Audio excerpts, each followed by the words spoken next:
राजा विक्रम एक बार फिर घने अंधेरे जंगल में उस बेताल को पकड़ने जाते हैं ताकि वह उस तांत्रिक को उसे सौंप सके। और बेताल उन्हें फिर से एक नई कहानी सुनाता है। बेताल कहता है, सुनो विक्रम, आज मैं तुम्हें एक नई कहानी सुनाने जा रहा हूँ। बहुत समय पहले की बात है। हिमालय के घने जंगलों के बीच एक छोटा सा गांव था, नागतला। उस गांव के लोग सूरज ढलते ही अपने घरों के दरवाजे बंद कर लेते, क्योंकि जंगल के बीचों बीच एक रहस्यमयी झील थी, जिसके बारे में कहा जाता था कि वह नागलोक का द्वार खोलती है। जो भी रात में उस झील के पास गया वह कभी वापस नहीं लौटा। उसी गांव में रहता था एक गरीब लकड़हारा हरिदास। हरिदास बेहद मेहनती लेकिन साहसी युवक था। उसकी बूढ़ी माँ अक्सर उसे चेतावनी देती, बेटा जंगल के पश्चिमी हिस्से में मत जाना, वहाँ मौत रहती है। लेकिन गरीबी इंसान से डर छीन लेती है। एक दिन हरिदास लकड़ी काटते काटते जंगल के उस हिस्से में पहुंच गया जहां कोई जाने की हिम्मत नहीं करता था। तभी उसे किसी लड़की के रोने की आवाज़ सुनाई दी। बचाओ! हरिदास आवाज़ की दिशा में दौड़ पड़ा और जो उसने देखा उसे देखकर उसकी सांसें रुक गई। एक विशाल काला अजगर एक सुंदर युवती को जकड़े हुआ था। उस युवती की आंखें चमक रही थी और उसके लंबे बाल जमीन को छू रहे थे। हरिदास ने बिना सोचे अपनी कुल्हाड़ी उठाई और अजगर पर वार कर दिया। अजगर दर्द से तड़प उठा और धीरे धीरे जंगल में गायब हो गया। युवती कांप रही थी। तुमने मेरी जान बचाई, उसने धीमी आवाज में कहा।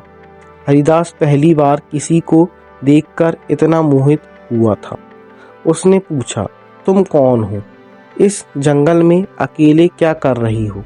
युवती मुस्कुराई, मेरा नाम नंदिनी है। नंदिनी की मुस्कान में एक अजीब सम्मोहन था। लेकिन तभी हरिदास की नज़र उसके पैरों पर पड़ी और उसके शरीर में सिहरन दौड़ पड़ी, क्योंकि उसके पैरों की जगह सांप की चमकदार पूंछ थी। नागकन्या का रहस्य। हरिदास पीछे हट गया। तुम इंसान नहीं हो। नंदिनी की आंखों में आंसू आ गए।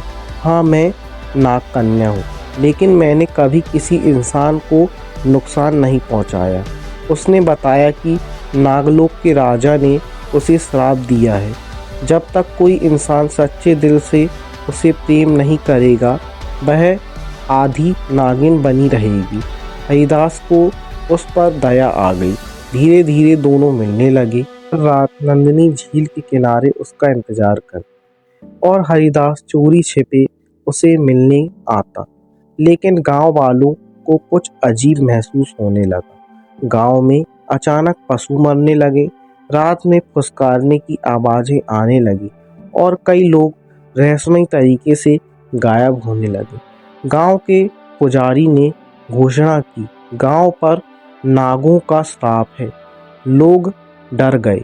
उसी रात हरिदास की माँ ने उससे पूछा, सच बता बेटा, तू उस नाग कन्या से मिलता है? हरिदास चौंक गया। आपको कैसे पता माँ? माँ की आंखें डर से भर गईं, क्योंकि तेरे पिता भी एक नाग कन्या के प्रेम में पड़े थे और उसी कारण उनकी मृत्यु हो गई थी।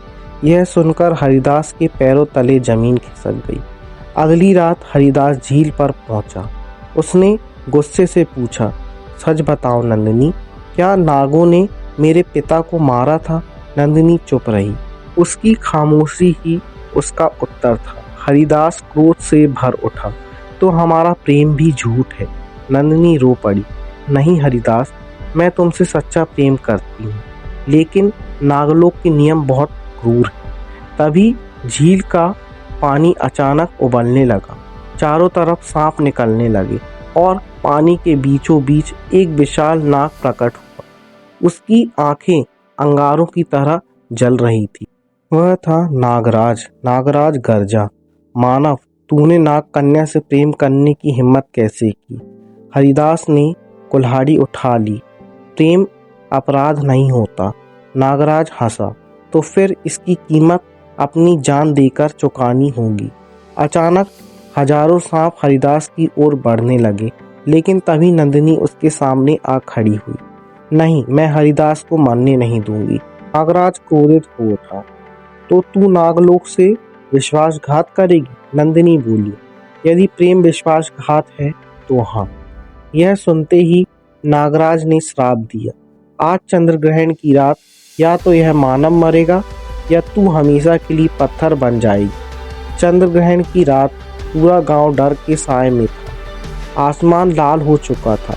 हरिदास ने तय किया कि वह नंदिनी को बचाएगा, लेकिन तभी गांव का पुजारी उसके पास आया। उसने कहा, यदि नागकन्या को बचाना है तो नागमणि लानी होगी, लेकिन उसे छूते ही इंसान की मृत्यु हो जाती है। हरिदास बिना डरे नागलोक की ओर निकल पड़ा। जंगलों के बीच एक गुफा थी जहाँ हजारों सांप पहरा दे रहे थे। गुफा के अंदर चमक रही थी नागमणि। जैसे ही हरिदास ने उसे छुआ, पूरी गुफा कांप उठी। सांप फुसकारने लगे और तभी हरिदास की हथेली जलने लगी। उसकी नसें काली पड़ने लगी। वह समझ चुका था नागमणि धीरे धीरे उसकी जान ले रही है, लेकिन वह फिर भी भागता हुआ झील तक पहुंच गया। उधर नंदिनी का शरीर पत्थर का बनना शुरू हो चुका था। हरिदास चिल्लाया, नंदिनी! उसने नागमणि उसकी ओर डाल दी। तेज प्रकाश फैला और अगले ही पल सब कुछ शांत हो गया। गांव वालों ने वहां जाकर देखा तो वहां ना कोई नाग था ना झील, सिर्फ दो पत्थर की मूर्तियां खड़ी थी, एक हरिदास की और दूसरी नंदिनी की। लेकिन कहानी यहाँ खत्म नहीं होती।